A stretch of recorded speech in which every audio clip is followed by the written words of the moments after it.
Welcome to the Masterclass series, Being Future Ready, brought to you by the Vadhwani Institute of Technology and Policy and the Indian Institute of Management, Bangalore. We are excited to bring forth leaders, academicians, policymakers, thinkers, strategists, and experts on emerging technologies where they will share their experience, expertise, and advice on digital transformation and the adoption of implementing emerging technologies in the government that results in stronger governance and better public service delivery. In this masterclass, we will have the following agenda for you. We would like to introduce ourselves. We are Vadhwani Institute of Technology and Policy from Vadhwani Foundation. One of the key benefits of the Masterclass series, Being Future Ready, is to meet and interact with industry experts, accomplished government leaders, academicians, and practitioners on emerging technologies and digital transformation. We learn in these sessions their experience, expertise, and advice on digital transformation and the adoption of implementing emerging technologies in the government that results in stronger governance and better public service delivery. To make this experience worthwhile, we will also be awarding a certificate of participation to all registered audience members who attend at least 50% of these masterclass sessions by IIMB and Vadhwani Foundation. So without much further ado, let's dive into our masterclass session today. Welcome everybody to the masterclass series of Being Future Ready. And my name is Purobi Mitra. I'm from Vadhwani Institute of Technology and Policy. And from IIMB and WITP, we are proud to host this event for all of you. This is the second masterclass in the series of Being Future Ready. And we welcome you to today's masterclass, which is on the Architecting Population Scale Solutions by none other than Dr. Pramod Varma himself. So before we actually go ahead and introduce our guest speaker, which I'm sure everybody is excited to meet and hear, quickly running us all through the agenda. We obviously would like to quickly introduce IIMB as well as WITP. We'd also be talking about is there a certificate to be earned through these masterclass series that we attend, and of course the introduction and reaching towards commencement of the masterclass. One of the things that we'd like to share as hygiene is that all of us can use the chat option for our questions. Between us administratively, we will be taking a look at the questions. And of course, Dr. Pramod Varma himself will have access to the chat in case he wishes to take any question as per his discretion. We will open the Q&A session in the last 15 minutes after about 30 to maximum 40 minutes of his talk, and then we'll of course commence with the Q&A session. For those of us who are taking questions, we may just well make you panelists so that you can interact with Dr. Varma. I'm sure all of us would be aware that from IIMB, we are partnered with the Center for Software and Information Technology Management, CSITM, and from WITP, we are directly working with the Indian government and policy makers. And the idea is to respond, making India a global leader, especially when it requires to leverage all the latest technologies for government operations, including policy and programs.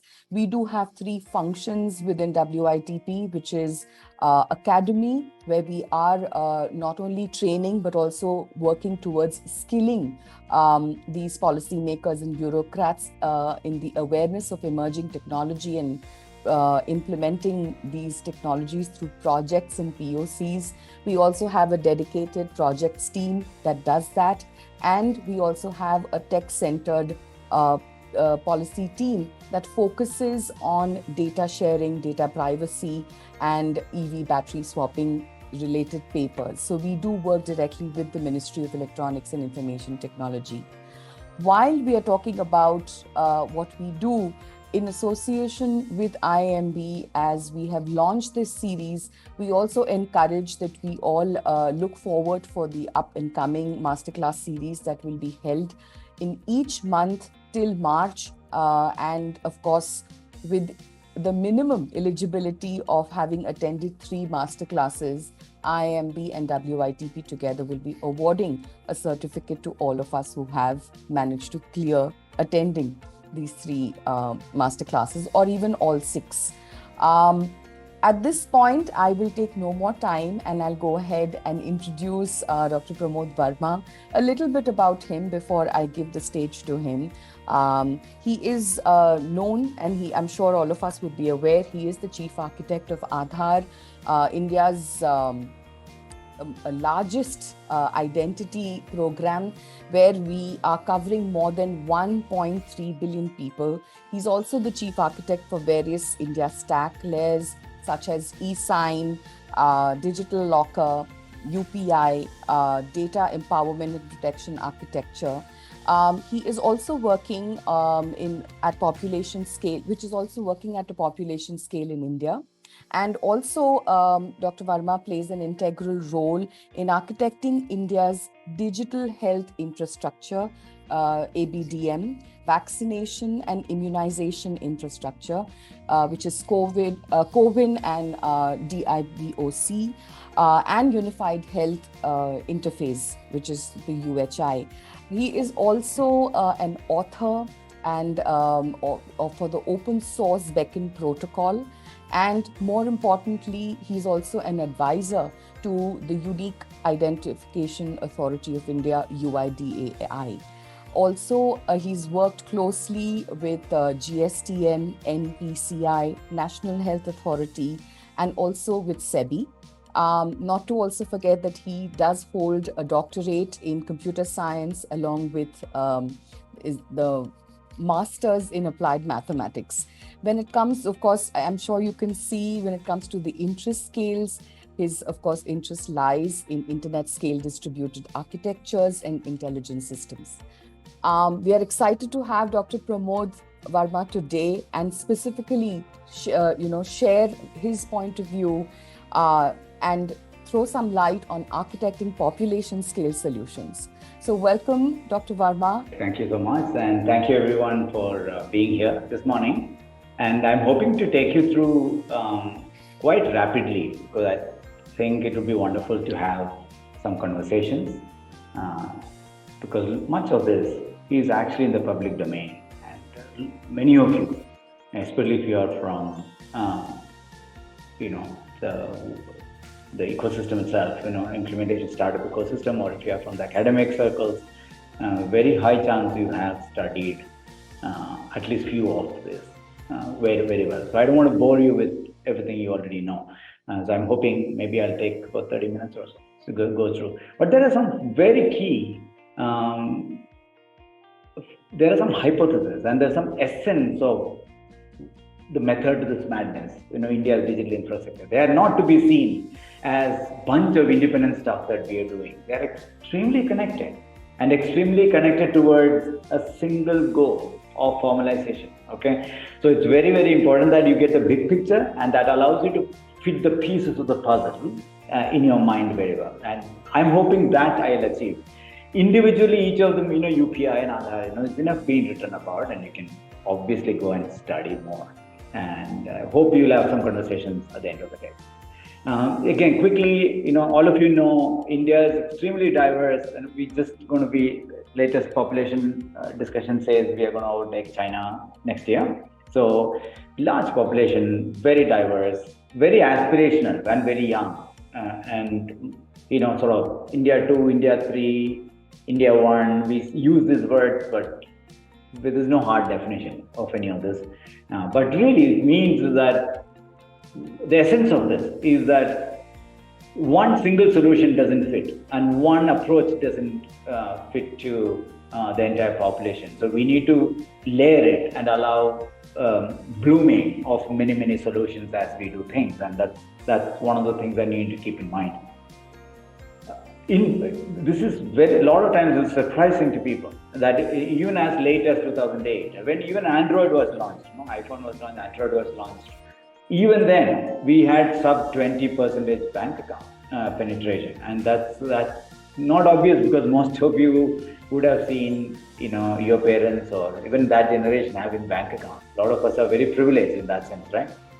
And we belong to the 20%, frankly. And this was a holy grail, and India really wanted to solve financial inclusion. And the first step towards financial inclusion is access. And access takes us towards habits, and habits takes us towards outcomes. Access itself is not there. It makes no sense for them to create financial inclusion habits or savings or any of that habit, right?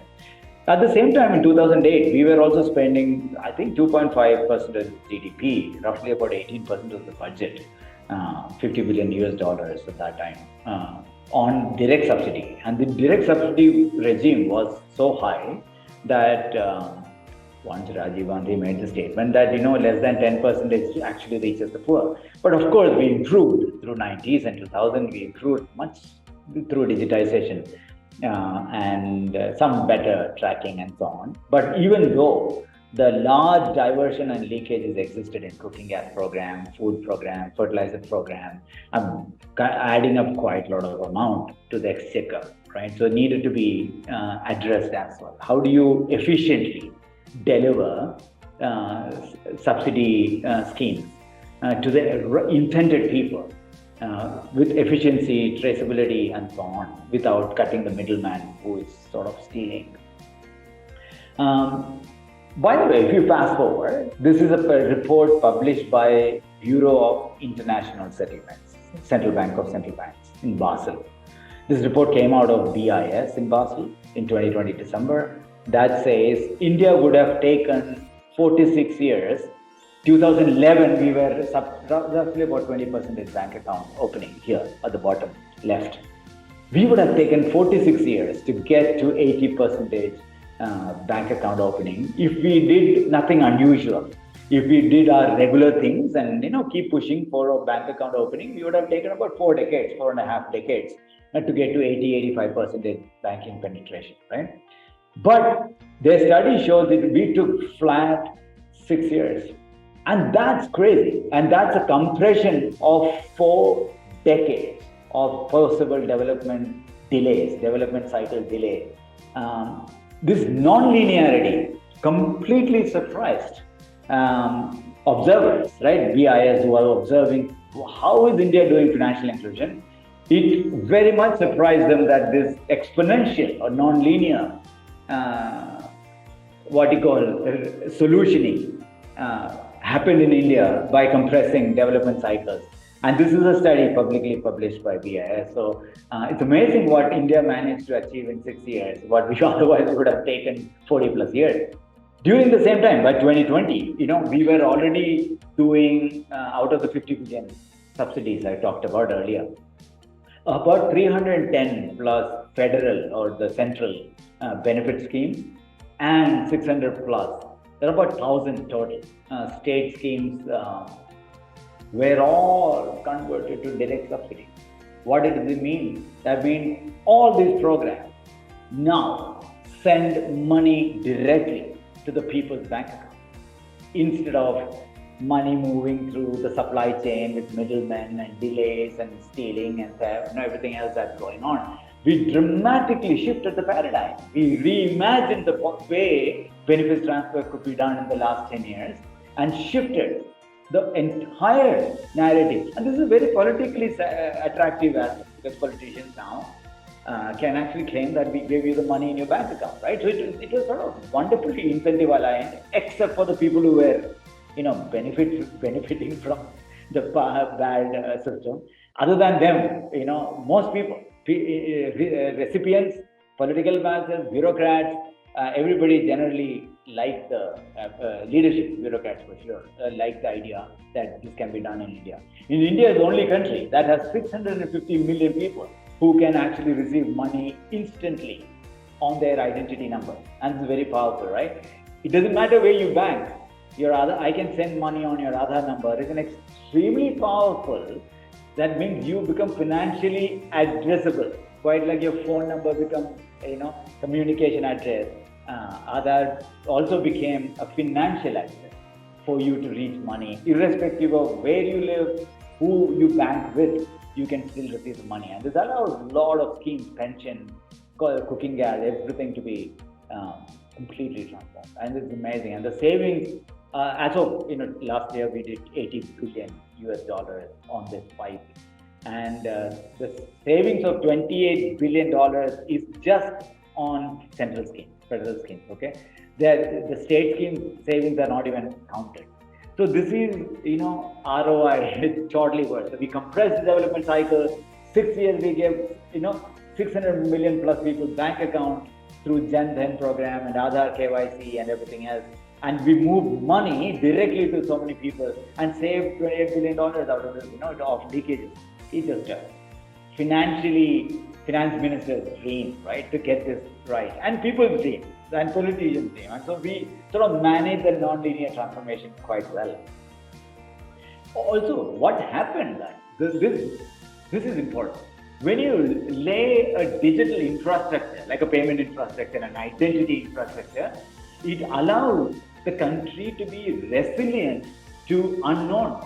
And this is exactly what happened when COVID hit. We moved 4.5 billion US dollars to 160 million people on the same money rail during COVID lockdown. And these numbers are all published. they're all there in DVD files and in various sites. So you can look at it. These are amazingly wonderful leveraging the infrastructure to deal with countries' resilience when something like a tsunami, whether it's physical tsunami or a COVID-like tsunami hits us, very unknown hit us. And this has been again caught the eye of the world, saying, and US by the time, the same time when we were doing this, US was actually sending checks. So some of you know, who have friends and relatives there, they were getting checks in post, US post, right? And we are the only point, so the money movement is almost negligible cost for us, and we can move to 1 billion people. That is like extremely powerful infrastructure to be there. And this is the real essence. I think India, if you look back, this transformation did not come because one team sat together, built a solution or a portal or an app. It meant systematically laying digital highways, digital infrastructure, enabling ecosystem to adopt and leverage both private and government ecosystem to adopt and leverage that digital infrastructure like a highway, right? The highway only opens up access and opportunities, but someone has to leverage it. Someone has to say, yeah, now it gives me more opportunity to move my transport trucks, or supply chain gets better and efficient and so on. Somebody has to really leverage the infrastructure to their benefit.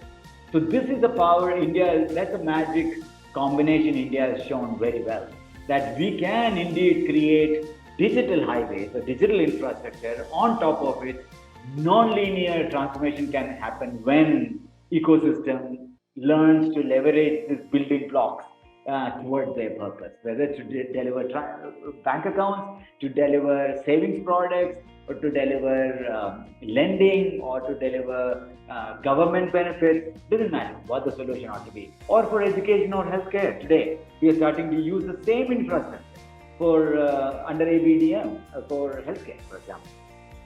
And this is, again, I don't bore you with this. You know the numbers. Aadhaar is 1.34 billion people now.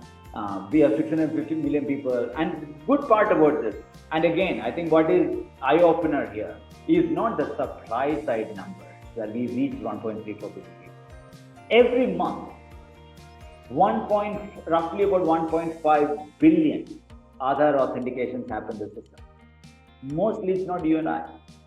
We don't do much of Aadhaar authentication because we have enough other mechanisms to access the formal system. 1.5 billion authentication. These are not paper-based authentication. So when somebody shows an Aadhaar card at airport or a railway station, that number is never counted because it's completely offline, decentralized, right? Usage. It's never counted. These are actual online authentication. That's 1.5 billion every month. That actually tells you how much on the ground it's actually leveraged. And Aadhaar was so simple that it allowed to scale. Literally 2 APIs, application programming interfaces, on top of Aadhaar. And the core of Aadhaar never changed. From the 2009 strategy paper we published, It remains same. All it does is identity, and all it does is identity verification, and all it captures is four attributes: name, date of birth, gender, address, right, and a mobile number, email on for communication purposes. Nothing more and nothing less. It is so simple that something like that could scale to a billion people. Anything complex would have fallen apart. And this is another learning I always tell. Anything population scale, if you want to imagine, it has to be extremely simple and it has to be layered in many, many layers and cannot be done by one entity, cannot be done as a monolith complex project, because that's a disaster waiting to happen. Aadhaar, we're doing 2 million enrollment, and people again ask how large the team was and so on. Aadhaar team was about 150 people total. Tech team was about 20 people. And tech architecture and design people was about list people. So think about it. It's a really small team that managed to do 2 million people were standing in line across the country every day through the drive, enrolling themselves, and we were processing 2 million, roughly 1.5 to 2 million every day. And the team was 150 total people, 20 people in tech and 3-4 people in the tech design architecture team, right?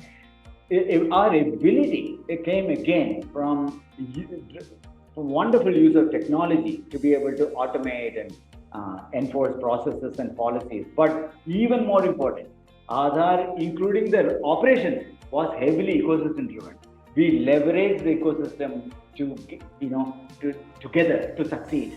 And it is not that we set up our own offices and controls and everything else. We would have taken 10 years just to set up offices, right? It was really smartly done. And this is why the cost of Aadhaar is $1 per person. That's never been done that way, right? US was about $100 plus dollars. UK was about 150 pounds, the estimate of ID. And we were doing $1. I mean, really frugal at scale. And then we build payment infrastructure. And again, the picture on the left is extremely important.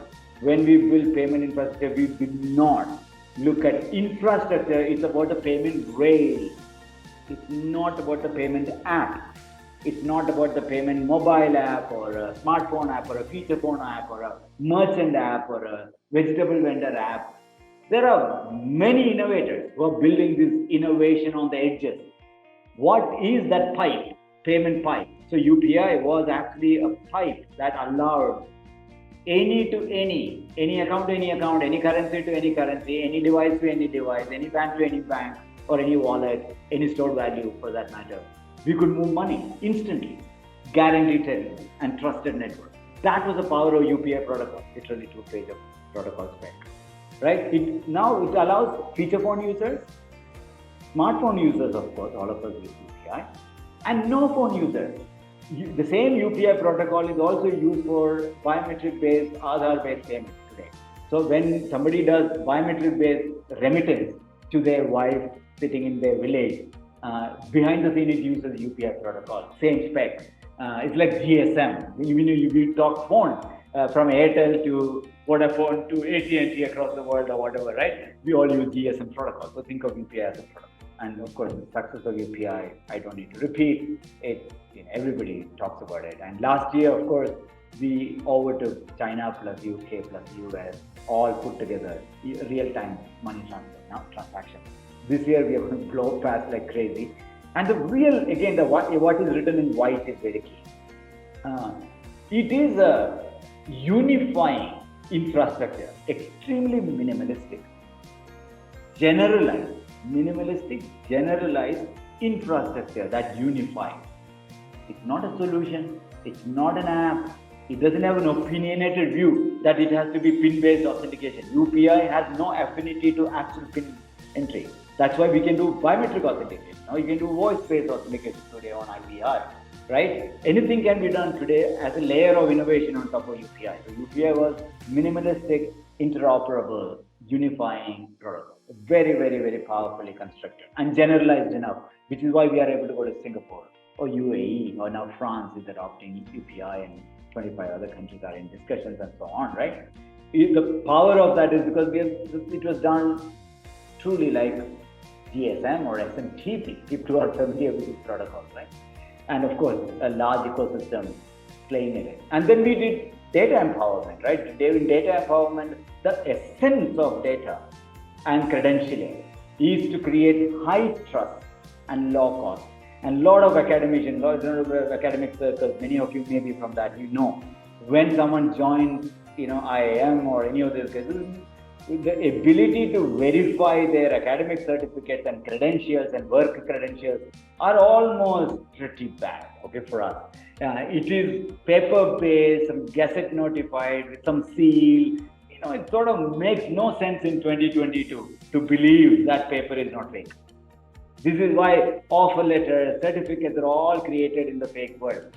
India's DigiLocker was the initiative that started that drive, and now we are trying to do DigiLocker 2.0. But along with that, we also said not only credentials, we also need to get data back to you. So if you participate in a financial transaction or a mobility transaction with Uber or Amazon payment supply, your product buying transaction or an employee-employer transaction, you are transacting during your day with many systems, and you leave behind digital footprints in all those systems. And under the draft data protection bill, now it's repealed, hopefully it will come back. It's important that we need to have both privacy and data protection bill. And when that comes up, one of the things is going to be like GDPR, we are going to give the power of accessing that data back to the people. But unlike GDPR, we are also laying a digital infrastructure to complement the legal infrastructure. Because just having law, especially in India, where enforcing law and following law is hard, and at our population scale, and no use sending everything to court because courts are also clogged there. So I think it is important that India does a techno-legal approach to solving our societal challenges. And this is data and credentialing is important. It fundamentally shifts the cost structures of provisioning, whether it's admission, whether it's employment, whether it is job search, whether it is buying, selling, whether it's a bank loan, everything requires paperwork. Paperwork is untrustable. So fundamentally what we are shifting here is to create machine readable, digitally signed documents that comes out, whether it's certificate, the credentials in nature, or whether it's actually data streams like bank statement in nature. No need, no use taking an Excel sheet or bank statement and going to saying that my bank statement is not accurate. Nobody trusts it. You could have manipulated it. So it is important that the high trust law cost is enforced, and that opens up a slew of potentially sachetized offerings, right, on top of that. And India is the only country that is actually doing this. And our DIPA, it's called DIPA, Data Empowerment and Protection Architecture. It's fundamentally a consent manager in the middle who can't see the data, who can't see or store the data, but allows you to control the data flows, and as an individual, control the data flows from a data provider where your data is there. It could be a bank, it could be a lender, it could be an employer, it could be a supply chain platform. Doesn't matter where your data lies. A copy of the data in a digitally signed, machine readable format is real time, end-to-end encrypted. All the specifications are out there in the open source file. If you are a techie, you want to look at it, and completely user controlled and consent managed. And there's under the IT Act, MeitY has published a machine readable consent artifact as well. Why is machine readable consent? Because our imagination of consent is an 8-point font scrolling through some 3 pages which nobody reads, and we all say quickly screen say I agree, right? That's like a really crazy way of consenting, because nobody is really consenting, nobody is really reading what it is and hoping that it's okay. We need to convert the consent itself to be explainable and machine readable, and maybe even voice enabled and multilingual and so on. It's important that make it explainability is very, very key, and non-repudiability of the consent itself is very key. That's why MeitY has published a consent artifact, machine readable consent artifact and so on, which is actually used. So one of the things, first data network that actually gone alive, and you probably heard this word, account aggregator. Account aggregator network is live today in India, and it is between all financial regulators like RBI, SEBI, PFRDA, and IRDA, insurance regulator. Now tax, GST, and tax issuers are also, tax collection agencies are also joining, the tax platforms are also joining it.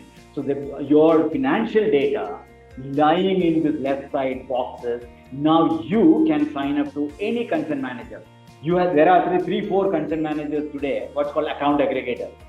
They are called consent, they are consent managers in consent. Their name is account aggregator. If you can get any of the account aggregators, there are few of them RBI has or the FSDC has approved, and you can go download one of them, and they become your consent manager to be able to actually provide the consent, request the data, and move end-to-end encrypted data. You can also get a copy if you want a copy of your data directly in your Google Drive or your digital wallet in the future. You can actually download because the copy is your data. Think of this moving from physical statements to downloading Excel sheet or PDF to machine readable and digitally signed. So we are moving towards the machine readable digitally signed statement. Pretty much that is what's happening. Okay, what is key here is really to again fundamentally formalize the economy. When we formalize the economy, the large SMEs who do not, lending is a classic use case that only large people get, big businessmen get large amount of money, and almost SMEs don't get loans at all because it's very difficult to provision it, very difficult to trust the data, very difficult to collect the data, and very difficult. The cost of provisioning, cost of verification outweighs the interest I can collect from. So it is business-wise unviable to do it, which is what we are shifting. So low cost, high trust is an essence for making sure sachetized loans are actually available. Instead of 10,000 crore, you should be making available 50,000 rupees, 100,000 rupees, and so on. So, otherwise we will never meet the needs of financial. And that allows people to take control of their footprint, consent it, get business first credit, grow the business, hopefully pay taxes, and then grow more. The what's called a virtuous cycle. This virtuous cycle has to kick in. And today it's live, by the way. 1 billion accounts are actually ready to be attached. And there is lakhs of consent requests going every day. And many of you have not yet started. This is like 2017 UPI, early days. Okay, you will see as big or bigger than UPI. The impact of real-time, machine-readable, digitally signed data in my control, in users' control, is an amazing possibility for reimagining how jobs will be provisioned, how admissions will be done in colleges, how document verifications will be done, how visa processing will be done, and all kinds of interesting will be completely changed from today's world. And today the account aggregator ecosystem has kicked in. It's a large startup ecosystem as well. You can see on the left who are innovators. Thankfully, India is blessed with a very vibrant startup community. But again, so far what we have done is what you call a trust layer. India Stack was about trust layer, identity, digital signature, data, DigiLocker in terms of certificates and credentialing. By themselves, it doesn't do anything. It is only creating high trust, low cost. But what do you use it for is whether what's called transaction network, transaction infrastructure. And we are creating healthcare and wellness transaction infrastructure, education infrastructure, and education skilling and jobs, livelihood infrastructure, urban governance, financial infrastructure, transportation infrastructure, including FASTag and so on, and of course, commerce infrastructure, so in DC, right? We are creating all this infrastructure that allows a massive unification, what UPI did to payment, a unification of that industry rather than fragmentation and low trust, high cost environment. You move it to low cost, high trust, unified environment that opens up opportunities, more opportunities for innovators, opportunities for SMEs, opportunities to actually create better targeted policies for policymakers. And of course, academicians I've seen academicians wanting to do research and so on. Many of them, even around the world, people are starting to study on India, by the way. So I hope some of you are studying. And this is an example of SEBI, where the SEBI's cost structures was get to the mutual fund. I'm talking about get a mutual fund account. It was 1,500 rupees. KYC cost alone. That means a Zerodha's equivalent or some sort of mutual fund distributor cannot sell it to a driver working in Uber because unless the driver gives 300,000 rupees, 3 lakh rupees, I can't even recover my 1,500 because I only get 50%, 50 bips commission, 0.5% commission. So with my mutual fund commission, the cost of paperwork itself is more than commission. So nobody wanted to sell mutual funds to anybody other than 22 million people, 2.2 crores. And it was, plateaued. Our capital market people were flat.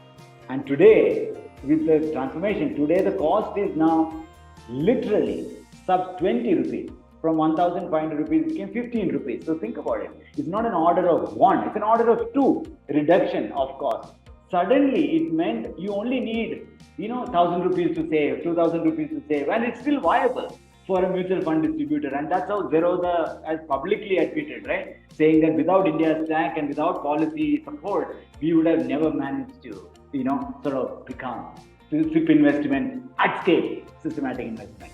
And then, of course, we are opening up SME market completely, which is very, very fragmented transactions, or they are monopolized by a few platforms. And you have seen the platform monopoly is not unreal. They are actually real. And there are a lot of talk across Europe and US itself. There are a lot of, angst about platforms, high margin platform games that they're playing, and slowly and steadily people losing the choice of selling. There's no only other way to sell is through this platform, and as a seller I am stuck because that's the only platform and I have to give 30% or whatever I need to give, right? So this is why a lot of interoperability argument is made as an anti-competitive measure. And if you look at Kochi, last 2 years back launched Kochi Open Mobility Network. I don't know how many of you are actually seen. But recently, Bangaloreans definitely heard Namayatri because that was actually launched in Bangalore in beta. And what is it doing? It's world's first permissionless peer-to-peer mobility network. That means between the taxi driver or auto driver and you, without any central platform. Like internet, your client, your server. The two things at the back front end, right? Very, very powerful, and it's an extremely new way of disrupting. While Web3 guys were talking about decentralization, they were actually not doing decentralization. They were only asset decentralization. They were not doing transaction decentralization, by the way. And now, you can see the Web3 sort of blowing up a little bit there, but it will self-correct, I think. But what we are trying to do is to create open network, like your phone network or email network or internet. We are creating mobility network and commerce network, which is ONDC. UHI is another network, and I'm throwing these words to you. I'll share the link as well. You will have a lot of homework to go back and actually understand it. But the essence of this is to create a large UPI-like open interoperable network of providers on one side and consumers on the other side to directly connect them. Whether it's a gig network, whether it's taxi network, whether it's food network, whether it's commerce network, healthcare, wellness, it's the same pattern. And that's why we are able to actually build. And there is an open source effort called Beckn protocol. You can actually go becknprotocol.io, Beckn without the O, and it's completely a global open source interoperability spec. And these networks, ONDC, UHI, Namayatri, Kochi Mobility Network, it's all using the same protocol actually to create specialized network, decentralized network. So what India is doing, pre-92, many of you know, government was doing everything and nobody wants to get back there. It would have been, bad time to go back to. And in the US, pretty much post-internet, post-2000, we outsource everything to big tech. So from all government doing to all big tech doing, creating walled gardens. What India is doing is trying to stay in the middle path, where you create a set of digital rails that are public good in nature, public utility in nature, on top of which you can create private innovation. So some of the interoperability, portability aspect is managed and choice architecture is created, and you create a lot more level playing field for innovation than a big tech running away with the whole country, right? That's something which is, especially in the time of war, we have seen today that, a payment network can be completely switched off. A kill switch was pulled off a payment network sitting in some other country. So Indians are also many countries. including UK and so on, are starting to ask the question, how can we create our own sovereign underlying digital infrastructure, payment, maps, some of those common infrastructures that every country needs without outsourcing the whole thing to a private company. And we somehow serendipitously India brought policy, digital infra, and a vibrant market players together, and we are in a very good zone. Even if whatever pessimism you are in every day, we have to be. We are the only country who can be optimistic about the future because we have a young, aspirational India with a reasonable, vibrant democracy and a good set of policy, digital infra, and market players coming together. Of course, there are lacunas. Of course, there are many things that could go wrong. But we need to be able to drive this triangle very, very well towards putting people and SMEs at the center and driving large-scale formalization and innovation. Formalization of 500 million people, 600 million people. Otherwise, they are all roadside money lenders, roadside money savings, and roadside. That's not how the world should be. And or even blue collar workers. People go on trucks and pick them up from the roadsides. The plumbers or masons and so on. Inhumane way to. That's not. We should not leave them there. Technology is a great leveler, and technology can be, if used correctly, if designed correctly, with the right balance of policies and right balance of privacy and security, right balance of digital infrastructure as an approach, not a solution as an approach, infrastructure as an approach. We could look at a blooming solutioning ecosystem, well-balanced ecosystem that is giving choice and eventually formalize the market. And that's why, and all of you can actually contribute, whether you are a part of policymaker or part of open source work, digital public goods. Much of our work, everything is in the open source on GitHub. So please do participate. Or solutioning. You might be a startup solutioning, or you might be a policymaker or a researcher, academic researcher. And I know at least 4 different work at Harvard and Fletcher School and all going on right now, studying India's effort. There's no reason why our own IIMs and all should not be studying. We should be studying aggressively and raising funds to study that also. So please have that momentum going for us to be able to get it right. We don't know. Hopefully we'll get it right at the end of the day. Thank you. Hope you enjoyed this masterclass and thank you for watching. Don't forget to tune into our next one.